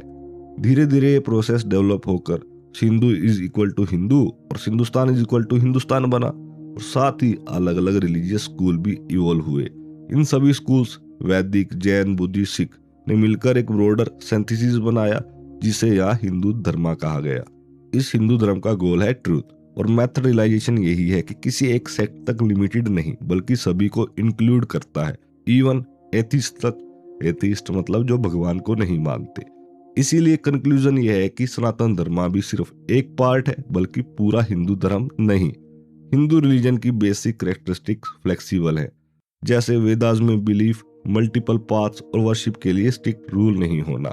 लोकमान्य तिलक ने जो डेफिनेशन दी थी वो एक्चुअली हिंदुत्व की नहीं बल्कि सनातन धर्म की थी। मतलब उन्होंने जो हिंदू रिलीजन डिफाइन किया वो मेनली उस मेजोरिटी रिलीजन पर बेस्ड था। इसीलिए आर्य समाज जैसे कुछ सेक्ट उसमें इंक्लूड नहीं हो पाते, जबकि वे भी हिंदू ही है। इसीलिए क्लियर किया गया कि सनातन धर्म इज इक्वल टू पूरा हिंदू धर्म नहीं बल्कि सिर्फ उसका एक पार्ट है। फिर हिंदुत्व के एसेंशियल्स को रिलीजन से जोड़कर एक्सप्लेन किया गया। पहला पॉइंट, हिंदू के लिए यह लैंड सिंधु से समुद्र तक वाली सिर्फ फादरलैंड ही नहीं बल्कि मदरलैंड भी है, और यही लैंड हिंदू धर्म जिसमें सभी सेक्ट शामिल है, वैदिक, जैन, बुद्धिस्ट की भी जन्मभूमि है। मतलब जो रिलीजन यहाँ पैदा हुए उनका सोर्स भी यही भूमि है। सेकंड पॉइंट, हिंदू एक कॉमन एंसेस्ट्री मतलब ब्लड से जुड़ा हुआ, और उसी तरह हिंदू धर्म भी उनकी एंशियंट सागाज और थिंकर्स के थॉट से निकलता है जो इसी ट्रेडिशन से आए। यानी जैसे लोग एक लीनियस से जुड़े हैं वैसे ही उनके आइडियाज और फिलोसफी भी उसी लीनियस से डेवलप हुई। हिंदू धर्म पूरी तरह हिंदू कल्चर मतलब संस्कृति से जुड़ा हुआ है। उसकी लैंग्वेज, कॉन्सेप्ट, फिलोसफी और माइथोलॉजी सब पर इस कल्चर की छाप है। चाहे अलग अलग सेक्ट्स हों, सब इसी कल्चर फ्रेमवर्क के अंदर डेवलप हुए। हिंदू के लिए यह लैंड सिर्फ पितृभूमि मतलब फादरलैंड नहीं बल्कि पुण्य भूमि मतलब होली लैंड भी है। मतलब यह भूमि सिर्फ रहने की जगह नहीं बल्कि सेक्रेड मतलब पवित्र भी मानी जाती है, क्योंकि यही उसकी कल्चर और रिलीजन का जन्म हुआ। अब सावरकर यहाँ एक इम्पोर्टेंट आइडिया देते हैं। हिंदू के लिए यह लैंड सिर्फ पितृभूमि मतलब फादरलैंड नहीं बल्कि पुण्य भूमि होली लैंड भी है। यह भूमि सिर्फ रहने की जगह नहीं बल्कि सेक्रेड यानी पवित्र भी मानी जाती है, क्योंकि यही उसके कल्चर और रिलीजन का जन्म हुआ। इस लैंड को पवित्र इसलिए माना गया क्योंकि यहीं पर सभी बड़े टीचर्स, सैगीज और स्पिरिचुअल लीडर पैदा हुए, जैसे वैदिक ऋषि, महावीर, बुद्धा, नानक, चैतन्य, रामदास आदि। इस धरती की हर जगह नदियां, जंगल, पहाड़ इन सबको पवित्र माना गया क्योंकि यहीं पर स्पिरिचुअल डिस्कशन, ज्ञान की खोज और धर्म से जुड़ी घटनाएं हुई। रामायण, महाभारत, बुद्धा, महावीर इन सब की स्टोरीज और यादें इसी जमीन से जुड़ी हुई हैं। इसलिए यह भूमि पूरी तरह इमोशनल और कल्चरल रूप से पवित्र बन जाती है। इस लैंड का हर हिस्सा सेक्रीफाइस और हिस्ट्री से भरा हुआ है, जहां लोगों ने अपने धर्म और आइडियाज के लिए बलिदान दिया। इसीलिए हर हिंदू के लिए यह जमीन एक साथ फादरलैंड और होली लैंड दोनों ही है। फिर एक कंट्रास्ट दिया गया कुछ इंडियन मुस्लिम और क्रिश्चियंस के साथ। उनका कनेक्शन इस लैंड से फादरलैंड के रूप में तो है क्योंकि उनके एंसेस्टर यहीं के हैं और कल्चर का भी कुछ कॉमन हिस्सा है, लेकिन उनके लिए यह लैंड होली नहीं है क्योंकि उनके रिलीजन में मेन सेक्रेड प्लेसेस बाहर जैसे अरेबिया, फलस्तीन आदि में है। इसी वजह से उनकी रिलीजियस आइडेंटिटी और इमोशनल अटैचमेंट पार्टली बाहर की तरफ भी जुड़ी रहती है। इसीलिए कंक्लूजन यह दिया गया कि हिंदुत्व के 3 एलिमेंट में से एक, जो तीनों एलिमेंट क्या है, लैंड, ब्लड, कल्चर, वे काफी हद तक मैच करते हैं, लेकिन पुण्य भूमि वाला एलिमेंट मिसिंग है और यही डिफरेंस उन्हें हिंदू कैटेगरी से अलग करता है। इस डेफिनेशन के अकॉर्डिंग हिंदुत्व किसी एक फिक्स्ड रिलीजियस डॉक्ट्रिन या बिलीफ सिस्टम पर डिपेंड नहीं करता। यह कहा गया है कि हिंदू थॉट इतना ब्रॉड है कि इसमें हर तरह के विचार, मोनिज्म, एथिज्म, एक्स्ट्रा के लिए भी जगह है। मतलब हिंदुत्व किसी एक रिजिड रिलीजन नहीं बल्कि एक ओपन स्पेस है जहां अलग अलग सोच के साथ लोग एग्जिस्ट कर सकते हैं। फिर यह आइडिया दिया गया कि जो लोग हिस्टोरिकल इस ट्रेडिशन से जुड़े थे लेकिन बाद में अलग हो गए, उन्हें वापस आने के लिए इनवाइट किया जा रहा है, लेकिन फोर्स से नहीं बल्कि चॉइस ऑफ लव से।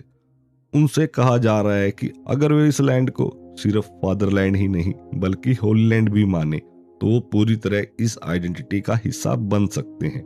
लेकिन जब तक वो ऐसा नहीं करते तब तक इसे इस डेफिनेशन के अकॉर्डिंग हिंदू नहीं माना जाएगा। यहाँ बार बार एम्फसाइज किया गया है, मतलब जोर दिया गया है कि यह कोई इमोशनल अपील नहीं बल्कि एक डेफिनेशन है जो हिंदुत्व के एसेंशियल को एक्सप्लेन करती है। अगर हम इस पूरी डेफिनेशन को समराइज किए तो हमें मिलता है हिंदू वह है जो इस लैंड कौन सी, सिंधु से समुद्र तक को अपनी फादरलैंड मानता है, जिसका कनेक्शन कॉमन एंसेस्ट्री से है, मतलब सेम जाति है, जो common culture, history, language, tradition को अपनाता है। सबसे इंपॉर्टेंट, जो इस लैंड को होली लैंड मानता है वही हिंदू है। हिंदुत्व की जो डेफिनेशन बनाई गई अब उसे टेस्ट किया जा रहा है, क्या वो प्रैक्टिकल केसेस पर सही बैठती है। पहले ये कहा गया कि डेफिनेशन ना तो बहुत वाइड होनी चाहिए जिसमें सबके सब आ जाएं और ना ही बहुत नैरो जिसमें असली लोग भी बाहर हो जाएं। अब इसे अलग अलग एग्जाम्पल से चेक किया जा रहा है। इस पार्ट में सिंध, मतलब जो कि इंडस का रिलीजन है, कि हिंदूज का एग्जाम्पल लिया गया। बताया गया कि हिंदुत्व का बेस ज्योग्राफी है, सिंधु से समुद्र तक की लैंड। हालांकि कुछ सिंधी लोग इंडस के दूसरी साइड मतलब वेस्ट बैंक पर रहते हैं, फिर भी उन्हें अलग नहीं माना गया। इसके पीछे रीजन दिए गए। पहला, रिवर की बात करें तो दोनों किनारे नेचुरली एक ही रीजन में माने जाते हैं। दूसरा, जो एरियाज मेनलैंड से जुड़े होते हैं उन्हें उसी का हिस्सा माना जाता है। तीसरा, सबसे इंपॉर्टेंट, वहां के लोग खुद इस पूरी भारत भूमि को ही अपनी फादरलैंड और होली लैंड मानते रहे हैं, ना कि सिर्फ अपने छोटे रीजन को। उन्होंने कभी अपनी आइडेंटिटी को मेनलैंड से अलग नहीं किया। उनके लिए बनारस, कैलाश, गंगोत्री जैसे पवित्र प्लेसेस उतने ही इंपॉर्टेंट है जितने बाकी हिंदूज के लिए। हिस्ट्री जैसे कि रामायण, महाभारत में भी सिंध रिलीजन को हिंदू सिविलाइजेशन का हिस्सा माना गया। इसीलिए कंक्लूजन यह है कि सिंध के हिंदूज पूरी तरह हिंदुत्व की डेफिनेशन में फिट होते हैं। वे सेम राष्ट्र, सेम जाति और सेम संस्कृति का हिस्सा है। किसी हिंदू का इंडिया के बाहर रहना उसकी आइडेंटिटी को खत्म नहीं करता, क्योंकि मेन बात यह है कि उसका संबंध अपने पूर्वजों की भूमि से बना रहे। अगर कोई व्यक्ति या उसके एंसेस्टर इंडिया से जुड़े हैं तो वह इस लैंड को अपनी पितृभूमि मानता है, चाहे वह दुनिया के किसी भी हिस्से में क्यों न रहता हो। इस आइडेंटिटी का एक्सपेंशन पॉसिबल है। लोग बाहर जाकर बसते हैं, कई जगहों पर काम करते हैं, लेकिन उनका मूल संबंध और कल्चरल कनेक्शन बना रहता है। रेशियल लेवल पर अलग अलग ग्रुप जैसे आर्यन, द्रविडियन आदि समय के साथ मिलकर एक कॉमन हिंदू आइडेंटिटी बना चुके हैं। इंटर मैरिज और सोशल मिक्सिंग के कारण एक शेयर्ड ब्लड डेवलप हुआ, जिससे अलग अलग डिविजन्स प्रैक्टिकली खत्म हो गए। इसी कारण अलग अलग ट्राइब्स और कम्युनिटीज जैसे भील, कोली, संतल, पंचमा आदि भी उसी ब्रॉडर आइडेंटिटी का हिस्सा है। उनका एंसेस्ट्री इसी लैंड से जुड़ा है, उनकी लाइफ और ट्रेडिशन इसी एनवायरनमेंट में डेवलप हुई और उनकी अटैचमेंट भी इसी लैंड से है। इस तरह यह डेफिनेशन इन सभी ग्रुप्स को एक कॉमन राष्ट्र, जाति और संस्कृति के फ्रेमवर्क में शामिल करती है। अब सावरकर आर्ग्यू करते हैं कि हिंदुत्व के कल्चरल एस्पेक्ट पर कंफ्यूजन इसलिए पैदा हुआ क्योंकि लोग हिंदुत्व, हिंदू धर्म और हिंदुज्म को एक ही समझ लेते हैं। सावरकर ये क्लियर करते हैं कि ये तीनों चीजें अलग है। हिंदुत्व एक ब्रॉडर कॉन्सेप्ट है, हिंदू धर्म उससे अलग है, और हिंदुज्म को सिर्फ सनातन धर्म तक ही लिमिटेड करना गलत है। इसी गलतफहमी की वजह से कुछ सनातनी कम्युनिटीज को लगता है कि उन्हें बाहर किया जा रहा है, और कुछ लोग तो अपनी हिंदुत्व आइडेंटिटी को ही छोड़ने लगते हैं। अब एग्जाम्पल के रूप में यहाँ सिख कम्युनिटी की बात की जाती है। सिख के लिए यह लैंड सिंधु से समुद्र तक वाली उनकी पितृभूमि है, क्योंकि उनके फोरफादर यहीं रहते थे, पूजा करते थे और जीवन जीते थे। उनका ब्लड भी उसी हिंदू एंसेस्ट्री से जुड़ा है, बल्कि कई मामलों में वे एंशिएंट हिंदूज के डायरेक्ट डिसेंडेंट माने जाते हैं। कल्चर के लेवल पर भी उनका योगदान और कनेक्शन सेम है। वेदास, संस्कृति और पुरानी ट्रेडिशन उनके लिए भी हेरिटेज का हिस्सा है। उनकी हिस्ट्री भी वही फ्लो फॉलो करती है। वैदिक पीरियड से लेकर रामायण, महाभारत, बुद्धा और आगे की घटनाएं सेम है। सिख भी वही विक्ट्रीज और डिफीट शेयर करते हैं जो बाकी हिंदूज ने की, जैसे पृथ्वीराज का पतन आदि। लैंग्वेज के लेवल पर संस्कृत को वो अपनी एंसेस्ट्रल लैंग्वेज मानते हैं और पंजाबी, जिसके हम गुरुमुखी कहते हैं, उसी से जुड़ी हुई बताते हैं। सबसे इम्पोर्टेंट, यह लैंड उनके लिए पुण्य भूमि भी है, क्योंकि गुरु नानक, गुरु गोविंद सिंह, बंदा बहादुर आदि सब यहीं पैदा हुए और यही भूमि उनके लिए पवित्र मानी जाती है। इसलिए सावरकर कंक्लूड करते हैं कि सिख कम्युनिटी पूरी तरह हिंदुत्व की डेफिनेशन में फिट होती है, क्योंकि उनके लिए फादरलैंड भी यही है और होली लैंड भी। उनका ब्लड और एंसेस्ट्री सेम है और उनकी कल्चर में उसी फ्रेमवर्क का हिस्सा है। सिख और हिंदू के बीच डिफरेंस सिर्फ सरफेस लेवल का है। कस्टम्स या प्रैक्टिस बदल सकते हैं, लेकिन ब्लड, हिस्ट्री और कल्चरल कनेक्शन नहीं बदलते। कई सिख कम्युनिटीज अपने आप को रेस और नेशनलिटी के हिसाब से हिंदू ही मानते हैं और उन्हें अलग कैटेगरी में रखना अजीब सा लगता है। सनातनी या सिख दोनों गुरु ग्रंथ को रिस्पेक्ट करते हैं। फेस्टिवल और ट्रेडिशन भी काफी कॉमन है और इंटर मैरिजेस भी होती हैं। डेली लाइफ में बहुत से सिख हिंदूज के साथ ही रहते हैं और अपने आप को अलग नहीं मानते। प्रॉब्लम तब पैदा होती है जब हिंदुज्म को सिर्फ सनातन धर्म से जोड़ दिया जाता है। इससे कंफ्यूजन होता है और कुछ सिख को लगता है कि उन्हें उस रिलीजन के साथ फोर्सफुली जोड़ दिया जा रहा है, जिसे वो पूरी तरह एक्सेप्ट नहीं करते। सावरकर यहाँ साफ करते हैं कि हिंदुत्व रिलीजन से डिसाइड नहीं होता, बल्कि रेस, नेशन और कल्चर से जुड़ा है। इसलिए सिख अगर सनातन बिलीफ या वेदास को रिजेक्ट भी करे, तब भी वे हिंदू ही रह सकते हैं, क्योंकि हिंदुत्व रिलीजियस आइडेंटिटी नहीं बल्कि ब्रॉडर आइडेंटिटी है। रिलीजियस लेवल पर सिख, जैन, लिंगायत अलग हो सकते हैं, लेकिन रेशियल और कल्चरल लेवल पर सब एक ही लार्जर कम्युनिटी का हिस्सा है। भारतीय शब्द सिर्फ ज्योग्राफिकली आइडेंटिटी बताता है, लेकिन हिंदू वर्ड रेशियल और कल्चरल यूनिटी को एक्सप्रेस करता है। एक और कारण पॉलिटिकल भी बताया गया।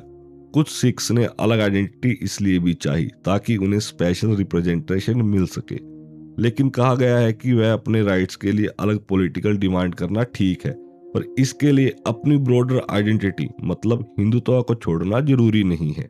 जैसे पहले भी अलग अलग कम्युनिटीज को रिप्रेजेंटेशन मिलती थी, फिर भी वे एक लार्जर यूनिटी का हिस्सा रहती थी। तो सिख रिलीजियस रूप से सिख रह सकते हैं, लेकिन रेशियल और कल्चरल रूप से वो हिंदुत्व का ही हिस्सा है। कुछ लोग अपने छोटे फायदे के लिए अपनी बड़ी पहचान से अलग होने की बात करते हैं, लेकिन टेक्स्ट यह समझाता है कि ऐसा करना लॉन्ग टर्म में नुकसान करता है। अलग रहकर शायद थोड़े समय फायदा मिल सकता है, लेकिन इससे पूरी सिविलाइजेशन और खुद उस कम्युनिटी को भी नुकसान होता है। सबका इंटरेस्ट एक दूसरे से जुड़ा हुआ है। अगर कभी बाहरी हमला होता है तो उसका असर सब पर पड़ता है, और अगर प्रोग्रेस होती है तो उसका फायदा भी सबको मिलता है। इसीलिए यूनिटी को सबसे इंपॉर्टेंट बताया गया और हिंदुत्व को एक स्ट्रॉन्ग बॉन्ड के रूप में दिखाया गया जो लोगों को जोड़ता है। टेक्स्ट भी यही कहता है कि हिस्ट्री को गलत समझकर या इमोशनल रीजनिंग से आइडेंटिटी बदलना सही नहीं। एग्जाम्पल देकर बताया गया कि किसी एक व्यक्ति की बिट्रेयल मतलब धोखा या गलती के आधार पर पूरी कम्युनिटी या आइडेंटिटी को रिजेक्ट नहीं किया जा सकता। जैसे कुछ लोगों ने धोखा किया, लेकिन उससे पूरी कम्युनिटी की पहचान नहीं बदल जाती। हर समाज में अच्छे और बुरे दोनों तरह के लोग होते हैं। अब सावरकर लिखते हैं, अलग अलग हिंदू कम्युनिटीज अचानक अलग अलग पैदा नहीं हुई, बल्कि सबकी रूट्स एक ही लैंड और कल्चर में है। कोई भी ग्रुप खुद को पूरी तरह अलग नहीं कर सकता, क्योंकि सबका ओरिजिन एक कॉमन सोर्स से जुड़ा है। एग्जाम्पल देकर समझाया गया कि जैसे फूल अपनी जड़ों से अलग नहीं हो सकते, वैसे ही कोई कम्युनिटी अपनी ओरिजिन और ब्लड से अलग नहीं हो सकती। अब सावरकर यहाँ सिख आइडेंटिटी को एक्सप्लेन करते हुए कहते हैं, सिख बनने से पहले और बाद में उनका मूल कनेक्शन इसी लैंड और कल्चर से बना रहा। इसीलिए रिलीजियस डिफरेंसेस होने के बाद भी कल्चरल और हिस्टोरिकल यूनिटी बनी रहती है। और फिर बताया जाता है कि दूसरी कम्युनिटीज जैसे देव समाजी या आर्य समाजी भी उसी फ्रेमवर्क में आती है, क्योंकि उनका कनेक्शन भी इसी लैंड, कल्चर और एंसेस्ट्री से है। फिर सावरकर एक स्पेशल केस बताते हैं, अगर कोई आउटसाइडर पूरी सिंसियरिटी से इस लैंड को अपना माने, कल्चर को अपनाए और सोसाइटी में फुल इंटीग्रेट हो जाए, तो उसे भी इस आइडेंटिटी में शामिल किया जा सकता है। लेकिन प्रैक्टिकल लेवल पर डेफिनेशन वही मानी जाएगी जो मेजॉरिटी यूज करती है। इसीलिए ब्लड, लैंड से कनेक्शन और कल्चर, ये तीनों इंपॉर्टेंट फैक्टर माने गए। अगर कोई फॉरेन व्यक्ति सनातन, सिख या जैन बिलीफ को फॉलो करता है तो उसे रिलीजियस सेंस में हिंदू कहा जा सकता है, क्योंकि ये सब ट्रेडिशन इसी लैंड से निकले हैं। लेकिन हिंदुत्व के लिए सिर्फ रिलीजन काफी नहीं, वही तीन चीजें जरूरी मानी गई: लैंड से कनेक्शन, कॉमन एंसेस्ट्री और कल्चर। एक फॉरेन कन्वर्ट के पास आमतौर पर इनमें से सिर्फ कल्चर या रिलीजन वाला पार्ट होता है, इसीलिए उसे पूरी तरह हिंदू नहीं माना जाता। सावरकर मानते हैं कि कुछ रेयर केसेस होते हैं, जैसे सिस्टर निवेदिता या एनी बेसेंट का, जिन्होंने पूरी सिंसियरिटी से इस लैंड और कल्चर को अपनाया। ऐसे लोगों को रिस्पेक्ट और इमोशनल एक्सेप्टेंस मिलता है, लेकिन इसे जनरल रूल नहीं बल्कि एक्सेप्शन माना गया। अब सावरकर हिंदुस्तान की नेचुरल स्ट्रेंथ और ब्यूटी को एक्सप्लेन करते हैं और दिखाते हैं कि हिंदुत्व जो कि फाउंडेशन है वह कितनी स्ट्रॉन्ग है। दूसरी सिविलाइजेशन ने अपनी प्रोटेक्शन के लिए दीवारें बनाई, लेकिन टाइम के साथ वो खत्म हो गई। लेकिन हिंदुस्तान को नेचर ने खुद प्रोटेक्ट किया। जैसे नॉर्थ में हिमालय एक तरह की नेचुरल वॉल की तरह खड़े हैं और साउथ में समुंदर एक नेचुरल खाई की तरह बताया गया, जो देश को चारों तरफ से प्रोटेक्ट करता है। इस तरह भारत को आइलैंड जैसे फायदे मिलते हैं बिना एक्चुअली आइलैंड के हुए। फिर लैंड की रिचनेस बताई गई। नदियां हमेशा बहने वाली है, जमीन फर्टाइल है और कम मेहनत में भी अच्छी फसलें मिल जाती है। यह भी कहा गया कि यहाँ का क्लाइमेट ऐसा है कि बेसिक जरूरतें आसानी से पूरी हो जाती है, इसीलिए यहाँ लाइफ आसान है। नेचर को बहुत पोएटिक तरीके से डिस्क्राइब किया गया। हरी हरी जमीन, नदियां, फल फूल, एनिमल्स सब मिलकर इस लैंड को रिच बनाते हैं। ओवरऑल आइडिया यह है कि हिंदुस्तान सिर्फ कल्चर ही नहीं बल्कि नेचुरल लेवल पर बहुत स्ट्रॉन्ग और सेल्फ सफिशिएंट लैंड है, जो लोगों को स्टेबिलिटी और ग्रोथ का स्ट्रॉन्ग बेस देती है। साथ में सावरकर लिखते हैं कि हिंदुस्तान की ताकत सिर्फ नेचर में ही नहीं बल्कि नेशन की यूनिटी और कल्चर में भी है। पहली बात यह बताई गई है कि दुनिया के बहुत कम देशों के पास इतनी स्ट्रॉन्ग और रिच लैंड है। इसीलिए एक स्ट्रॉन्ग नेशन बनने के लिए जो सबसे जरूरी चीज है वो है कॉमन लैंड। वह यहाँ पूरी तरह से मौजूद है। इस वजह से अपने फादरलैंड के प्रति प्यार लोगों को जोड़ने वाला सबसे पावरफुल बॉन्ड बन जाता है। दूसरी बात आती है रेस की, मतलब जाति। यहाँ कहा गया है कि हिंदूज एक बहुत पुरानी और बड़ी और इंटरनली कनेक्टेड पॉपुलेशन है, जो यूनिटी को और मजबूत करती है। तीसरी बात है कल्चर की।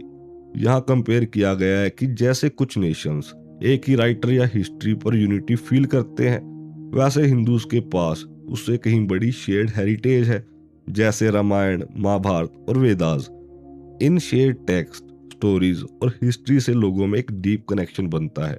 फिर यह आइडिया दिया गया कि जिन नेशन का पास्ट स्ट्रॉन्ग होता है उनका फ्यूचर भी स्ट्रॉन्ग होने की संभावना ज्यादा होती है। ओवरऑल फ्लो में यह समझाया गया कि हिंदुस्तान के पास 3 स्ट्रॉन्ग पिलर्स है: लैंड, पीपल और कल्चर, और ये तीनों मिलकर एक पावरफुल और लॉन्ग लास्टिंग नेशन की फाउंडेशन बनाते हैं। कई कम्युनिटीज के लिए उनकी होली लैंड उनके रहने वाले देश से भी ज्यादा इंपॉर्टेंट होती है। जैसे मक्का मुसलमानों के लिए एक स्ट्रॉन्ग इमोशनल सेंटर है और फलस्तीन यहूदियों के लिए। इससे आइडिया दिया गया कि जब किसी ग्रुप की होली लैंड और मदरलैंड अलग होती है तो उनका अटैचमेंट डिवाइडेड हो सकता है। आइडियल सिचुएशन तब होती है जब किसी नेशन के लिए उसकी लैंड ही उसकी होली लैंड भी हो, जहां उसके एंसेस्टर भी रहे हो और उसके प्रॉफिट, ट्रेडिशन और हिस्ट्री भी उसी से जुड़ी हो। हिंदूज के केस में यही सिचुएशन है। यह लैंड ही उनकी फादरलैंड भी है और होली लैंड भी। बाकी देशों में कुछ स्ट्रॉन्ग है जैसे ज्योग्राफी या रेस, लेकिन सब फैक्टर एक साथ नहीं मिलते। कुछ देशों के पास स्ट्रॉन्ग लैंड है, कुछ के पास स्ट्रॉन्ग कल्चर है। लेकिन हिंदुस्तान के केस में लैंड, हिस्ट्री, कल्चर और पवित्र कनेक्शन सब एक साथ मिलते हैं, और इसी वजह से यह कंक्लूजन दिया गया। यूनिटी और कोहिजन के लिए जो आइडियल कंडीशन होती है वो यहाँ सबसे ज्यादा कंप्लीट फॉर्म में मिलती है। अगर इन फाउंडेशन को सही तरीके से यूज किया जाए तो फ्यूचर बहुत पावरफुल बन सकता है, पास्ट से भी बड़ा। दुनिया में बड़े बड़े ग्रुप्स और अलायंस बन रहे हैं।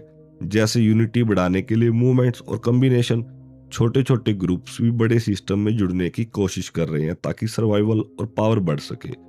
इस कॉन्टेक्स्ट में वार्निंग दी गई है कि जिनके पास पहले से स्ट्रॉन्ग बेस है, वही लैंड, कल्चर, पॉपुलेशन, अगर वे खुद ही डिवाइडेड रहेंगे तो यह सबसे बड़ी गलती होगी। टेक्स्ट कहता है कि अलग अलग सेक्शंस जैसे जैन, सिख, सनातनी को अलग अलग होने की बजाय यूनिटी बढ़ानी चाहिए। यह अननेसेसरी बैरियर्स हैं जैसे कास्ट डिफरेंसेस या सोशल डिवीजन, उन्हें कम करना चाहिए। और जहां ऑलरेडी कनेक्शन है जैसे इंटर मैरिजेस, उन्हें और मजबूत करना चाहिए।